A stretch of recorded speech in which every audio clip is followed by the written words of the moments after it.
Hey, this is Taylor Ursula of That's What Pisces, and it's time to talk about this wild, charged, electric Aquarius full moon. So let's do it. This Aquarius full moon is taking place at 27 degrees on Monday morning, August 19th at about 11:30 a.m. here on the West Coast. So we talked a bit about this in the Leo season forecast, and you might recall that this is how we're ending Leo season.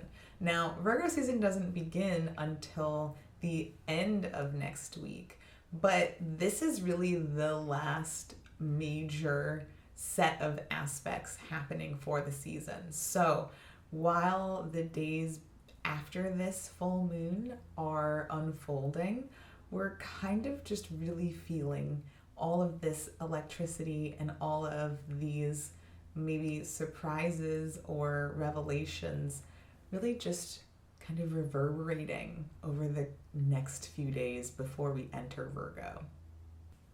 The full moon itself takes place, as I said, Monday morning, but there's a lot of energy building up to this full moon taking place on Sunday, the day before. So let's break it down. All right, so Saturday the 17th, today, we see the moon enter Aquarius and promptly make a conjunction to Pluto retrograde at 0 degrees. So this whole lunation cycle, as we've discussed, has had some conversation of some sort with Pluto, right? The Leo new moon opposed Pluto. That Scorpio first quarter moon squared Pluto. Now we meet Pluto head on. We talked at the first quarter moon in Scorpio about some of the uncertainties, the unknowns that may have been starting to percolate some fear, some reactive responses in us, and we might be starting to tune into what lies beneath the surface of those fears. What power are we afraid of relinquishing? What would it mean to lean into that? What would it mean to explore those themes? And so we might be getting a taste of some deeper understanding with this conjunction. So Sunday is when things get really juicy. And we might even feel the buildup of this on the Saturday leading up to this moon. So Mercury, currently retrograde in Leo at 27 degrees, is making its second square to Uranus in Taurus. This is, as I just said, part 2. So we can think back to part 1 before Mercury stationed retrograde. This took place back in July. We can think about what was being activated at that time. We can think about what was coming up for us then, and maybe get a sense of some deeper clarity around this square, or at least some more information comes through. This is especially true because on the same day, Mercury will have its cazimi at 27 degrees. So as the sun is preparing to oppose the moon, it is also meeting up with Mercury for its, retrograde cazimi. And at that time, we certainly gain some insight into what this retrograde has been bringing to the surface for us. What have we been course correcting about? What have we been seeking deeper knowledge or awareness? What sort of review have we been doing? And how does it feed into who we see ourselves becoming at this time? We see the moon make a sextile to the North Node in Aries at 7 degrees. Perhaps there's some deeper emotional grounding into what this North Node journey has been calling us toward. And we know this journey has been about being ourselves, initiating without fear, or initiating despite fear, right? Being our authentic selves and finding out where that can lead us.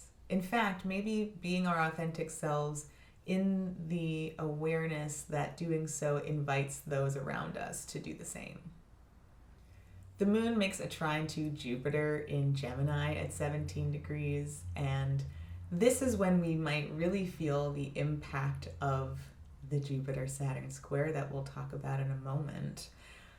The moon picking up on these energies, it's not going to talk to Saturn because Saturn is next door in Pisces, but it is going to talk to Jupiter and Mars. The Mars trine will come right after that Jupiter trine on this same day, Sunday. And Mars and Jupiter just had their conjunction, right, at 16 degrees of Gemini. So that conjunction likely brought up something big in your life in some capacity, right? Where it played out in the stage of your life really depends on what house that is for you. But it's pretty clear that we have all been feeling some kind of big energy in our lives showing up in some way. The moon coming in and making the trine to these two planets really spreads that energy toward the Aquarius part of our charts. And because Mars has also just squared Saturn and Jupiter is about to walk into that square, we might start to feel the little kind of pricklings of what those squares are yielding also. There's a lot about what it is that we are seeking now and who else we need to consider being accountable for, who else we need to incorporate into the plan of how it is we want to pursue what we want at this time. Gemini is a personal sign. Pisces is a collective sign. Leo is a personal sign. And Aquarius is a collective sign. So there are multiple parts of our chart being activated at this full moon and with all of these kind of big squares we've been encountering. And we're really being challenged to, again, consider the personal side of things, what feels good for us, what we're curious about, what we're hungry for, where we stand in our truth, and also making space for the truth and the desires and the needs of those around us. How do we reconcile all of that? The moon coming through and making that trine certainly helps us blend, right? Because it's a trine, so there's an easy flow. We're able to blend some of the ideas of being part of the collective here with the moon in Aquarius and still being able to explore our own personal curiosities with Jupiter and Mars and Gemini. Now, depending on where you are, Venus is also opposing Saturn from Virgo to Pisces at 17 degrees. Those of us on the West Coast, this is occurring early in the morning Monday. Those of you elsewhere, this is happening Sunday night for you. So this Venus opposite Saturn also certainly brings to the surface, again, the personal versus the collective. Venus in Virgo really wants to take care of its own needs, really wants to focus on its process, really would like to find its pleasure in what it is tinkering with over here. Saturn retrograde currently in Pisces, again, that collective sign is, well, one of them, right, is concerned with the duties that we owe kind of everyone around us. So Venus over here would rather be, again, tinkering in the workshop, focusing on the process. Saturn over here is sort of demanding a sense of duty or responsibility. And we may find that we don't want to do what we have to do in this moment, and yet perhaps we must for the greater good around us. We're still kind of reconciling how we can speak to both the personal and the collective. The moon in Aquarius makes a sextile to Chiron retrograde in Aries at 23 degrees, and perhaps this is where we are able to feel some of the catharsis of this pain. Chiron in Aries wants to do its own thing. It wants to initiate, it wants to go pursue, it wants to kind of individuate and take its own path. And yet, it being Chiron, we are recognizing that we can't always do that. We are limited. We are criticized. We receive some sort of negative feedback, perhaps, about what that initiative asks of us or what it reminds us of from the past, right? Since Chiron is really that childhood wound. From the past of where we've wanted to do our own thing before, and we have not been able. We have not been allowed. And the moon making that sextile from, again, collective Aquarius might just be bringing us some catharsis of, oh, you know what? I get it. I get it. It's hard. This is hard. I'm torn between needing to respond to multiple truths, and maybe in that moment we're just able to acknowledge and express that. We're not necessarily giving it any candy or giving it any relief, but there might be something important in the acknowledgement. The moon opposes Mercury retrograde in Leo at 26 degrees. Okay, and here we have, you've probably heard me say this, the T Swift effect, right? Moon opposite Mercury says, we're gonna talk about it, okay? I have something to say, all right? I feel this and I think this, and the only way to really reconcile this is to talk it out. We've got to have some sort of conversation. Maybe it's not even a conversation, maybe it's a declaration, all right? But there is some release happening here where, again, we are giving words to what we are feeling. We then see the sun come through and make that square to Uranus at 27 degrees. Okay. Whew. So, something about everything that's being triggered for us is challenging us to integrate some sort of new approach, some sort of new truth, some sort of new pathway, all right? With Uranus, we can usually consider something that's been waiting in the background, right? I like to think about Uranus being very far away and trying to send signals to us from far away, but it taking some time to get here. So there might be some intuitive inkling or hit as those messages are leaving Uranus, but it takes a little bit of time for them to land, right? And so there's that idea that this has been something that is not completely new or foreign to me, but wow, I didn't know it'd show up this way. Wow, I didn't know this is when it would land, all right? This square just took place between Mercury and Uranus, right, in the day leading up to this.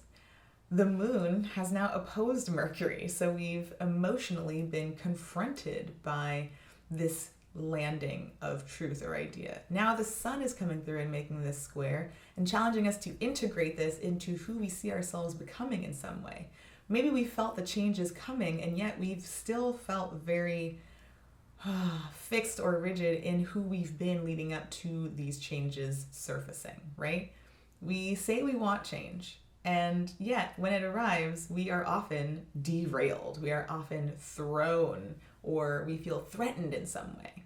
So how are we going to integrate who we've been and the new truths that are emerging now? The moon comes in and also squares Aquarius from the other side. Okay, so we've got a T square. All right. The moon just opposed Mercury. The moon has been sextiling Chiron, acknowledging and giving voice to pain that we're feeling. Mercury will, by the way, come in and trine Chiron again for a part 2. It's not coming for a bit, but something to think about. The moon then comes in and squares Uranus. All right, so if these changes are going to manifest, they are not only going to challenge who we've known ourselves to be through the sun, but also how we have felt about our role in the collective in Aquarius. We are making room for growth, even if it scares us, even if it feels so foreign and unfamiliar. It is coming, right? And so we certainly see that in this T-square. The moon then opposes the sun at 27 degrees and we have our full moon. Okay, so here we are at the big reveal. Here we are at there's something about the moon that I love is that we're all looking at the same moon, right? We might not be all on the same page in terms of being willing and ready to make space for these changes that are making themselves known. But at the end of the day, we're all looking at the same moon. And so we are all kind of under the same moonlight. Getting a little American Tail vibes here. But we're all kind of living and bathing under this full moonlight, whether or not we can embrace it. There is something happening for all of us. Our final aspect for this full moon is the Jupiter-Saturn square, okay? God, there's so much just like, this is a really active time, right? So Jupiter versus Saturn. Jupiter is ruling Saturn, okay? Saturn is retrograde. Jupiter will station retrograde relatively soon. Back to this mutable axis. We are looking at where we can adapt, right? Jupiter wants to grow, wants to pursue what it wants, again, from that personal sign of Gemini. Saturn demands that we pay the collective toll, that we pay the taxes of being part of a society. How do we make space for what we want in Gemini while also honoring the duties that we participate in, or that we carry, or that we owe the broader role that we're a part of? There is some demand to perhaps rein in some of what we want. Jupiter is in detriment here. Jupiter has so many ideas. It's hard to imagine that we could honor all of them, right? They might all be very fun and entertaining and really interesting and compelling in Gemini, but at the end of the day, not all of them are sustainable. Not all of them will take root. Saturn does ask us to trim off some of the vines that we can tell are not going to grow. And Jupiter does not love that. Jupiter is ruling Saturn again, but there is something about Saturn that imposes here. Where can we, again, reconcile, as I've been saying, what our desires look like? How do we honor our curiosity with Jupiter in Gemini and the hunger to satisfy, to satiate that curiosity? How do we reconcile that with the inevitable truth that there is only so much water in the world? There's only so much emotion that we can invest. There's only so much that will truly serve the greater good of the bigger role that we're a part of. Phew! All right. This is some big stuff. So let's go ahead and do a quick recap of where we started with the Leo new moon. And let's see what is coming to the surface for us now and how we'll make space for it. Stay tuned. Okay, here we have our cards from the Leo new moon 2 weeks ago and last week's Scorpio first quarter moon. If you missed these, pause real quick, head on over to these links, check out the narratives, and meet us back here and we'll talk about what's going to happen next. All right, let's do this. Okay, so at this full moon, we are asking about a situation culminating now and how I can make space for this situation or revelation. What I am able to celebrate in the light of this moon, as well as what we can prepare to release as this light wanes. Okay, so as always, we'll take a look at the bottom of the deck and see what's beneath the surface of the cards we'll see and the story that we will explore today.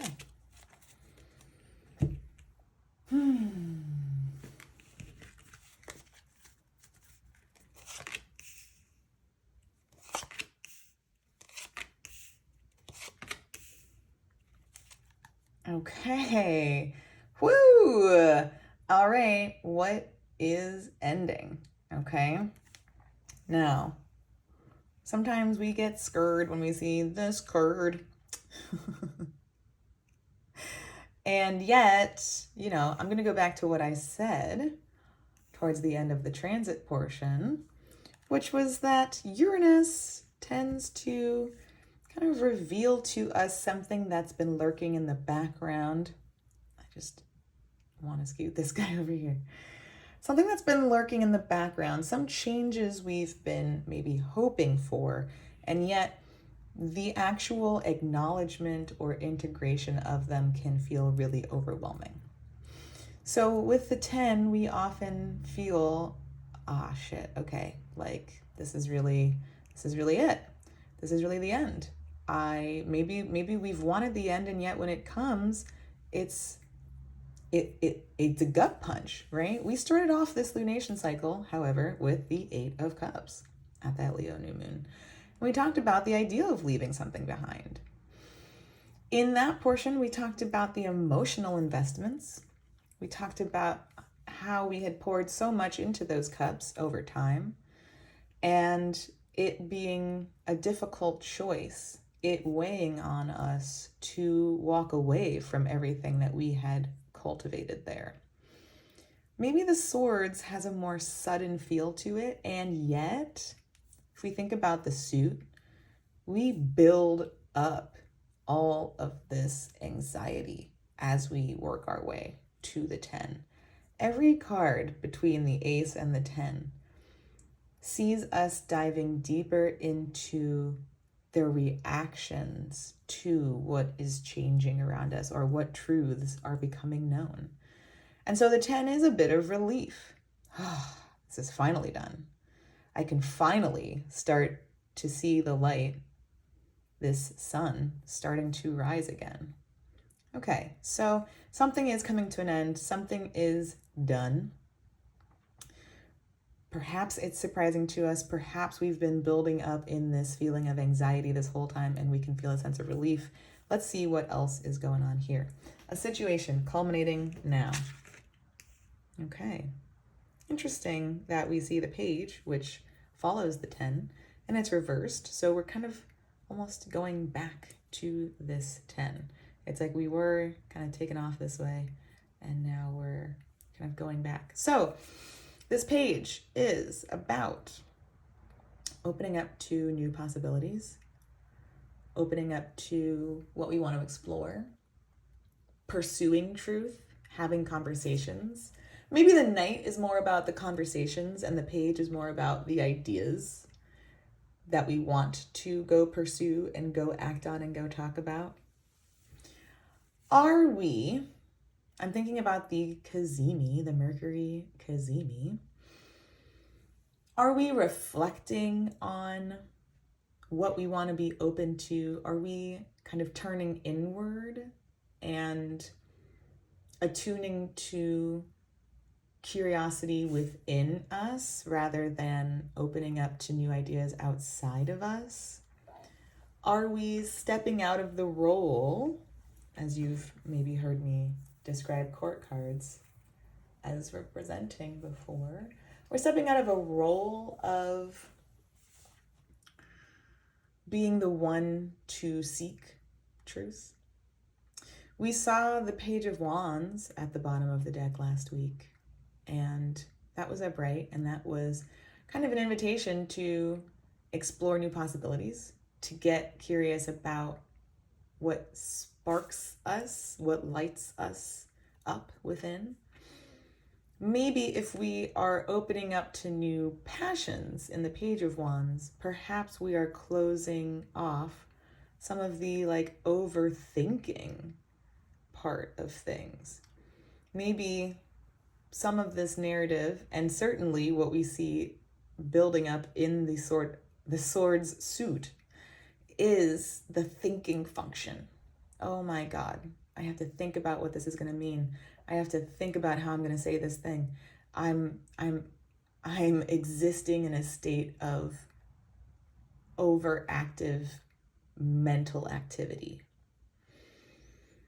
Maybe with everything going on, we are kind of tuning into where that overactivity is happening and what might, maybe we've been overthinking what's ending now. And with something ending, maybe we're able to kind of turn this inward and rein in some of that excessive mental energy. Maybe with Uranus involved and all of the other squares and oppositions happening, maybe we can't really stop the overthinking function, the overactive mental energy, and we become aware of, oh no, I've just been kind of spiraling into too many possibilities. I need to, again, rein this in. How we can make space for this situation or revelation. root into our bodies, we have nothing really hanging out in Earth right now. Pluto is about to make its way back into Capricorn. The sun is about to make its way into Virgo. But there's nothing grounding us right now. That's certainly feeding into the mental frenzy that we are maybe finding ourselves in the swords. Nothing is grounded right now. Uranus is in Taurus. That's not a grounding planet. That is a disruptive planet. So the only body hanging out in an earth sign right now is the chaos, the genius, the electricity of Taurus. We are not feeling our bodies right now. How we can make space for the revelation around our overactive mind and maybe like spiraling into a lot of Google searches, spiraling into a lot of what ifs, is to find opportunities that are tangible. How can I reintegrate back into my body? What can I touch? You know, I'm gonna think about how we all tell us to go touch grass when we're getting a little out of control. That is unhinged. Go touch grass. Okay. Now, typically that is an insult. All right. In this moment, it is really an invitation for us to tune into this hyperactivity and to tune into what is going to physically, tangibly help us ground. Do we need to stop and smell the roses? Do we need to lay in some grass for a while? Do we need to practice some grounding exercises? What do those look like, right? So channeling some of this curiosity that might be spiraling out of control over here in the mind, channeling that into the body. What sensations can I open up to now? Maybe that is some of what Uranus and Taurus is trying to open us up to. Hey boo, you're a little untethered. Maybe we can think about this Page of Swords reversed as like the kite has lost contact with the string. All right, you've completely broken loose. How are we gonna get back to the ground? All right, how are we gonna do that? Okay. What we are able to celebrate in the light of this moon, there's that Nine of Cups that we saw on the bottom of the deck at the Leo new moon. Okay.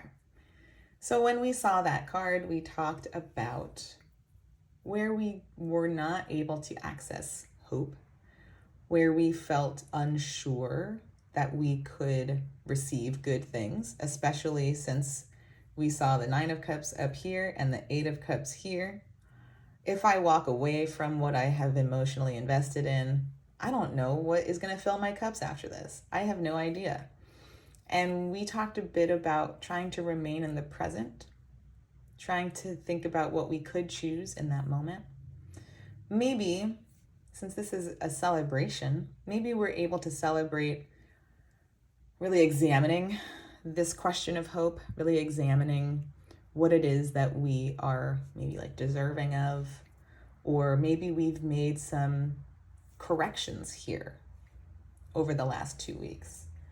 We're able to celebrate the fact that maybe we still don't know what we are opening up to, but here's a full moon, right? But there is something opening up. There is something opening up. There is something that we're able to connect to. Perhaps this grounding in the present moment and rooting into our bodies allows us to begin to explore what's going to fill these cups next. What I am able to prepare to release as this light wanes. Okay. All right, so if this was upright, I would say we would be able to release the need to fight for what we want or to defend something we have, to defend our status, our passion, to protect something. But since this is reversed, we might be releasing whatever's been holding us back from engaging in this function. So I'm going to flip this to help us kind of like, I feel like we have like a double negative happening here. So we can release whatever's been blocking us from tapping into this energy. Have we felt like we can't fight for what we want? Have we felt like we have nothing to fight for? Have we felt like I don't deserve to stand up for this? If I fight, everyone will take me down. All right, so what we're releasing then is perhaps blockages around this. What we are releasing then as this moon wanes is our lack of agency in defending maybe our choices, right? If this has been a cycle about walking away and we have not felt a sense of hope about what comes next, and we really had to root into the present moment, which we're being reminded of again here, perhaps we've had to defend the choices that we've made to walk away. Perhaps we've had to, or we have felt scared, as though we have no leg to stand on in that defense. So I see this as a release of perhaps that fear of defending ourselves, releasing the apprehension of what the response will be if we really own our stance and defend ourselves with this double lit baton, right? We might be releasing the fear of really owning what we have. Maybe we've been fearful that if we're honest, people will come for us. And perhaps we're able to release that fear. Again, this 10 is like, it's over. It's done. It's time to move on. We can't keep beating ourselves up. That whole sword suit is like me beating myself up all the time. So perhaps we're arriving at a place where it's time to turn off the endless search function, put down the phone, turn off your mind by tapping into something that's real and in front of you in this moment, and get clear on where you have felt unable to really own what has brought you to this moment. I'm so curious to hear about how this lands for you, so let me know in the comments. If you enjoyed this, please give this video a like. Please share with someone who may need to, in the politest way possible, touch some grass. And hit that subscribe button so we can talk about what it is to release this energy in the waning moonlight. I will see you then. Thanks so much for watching.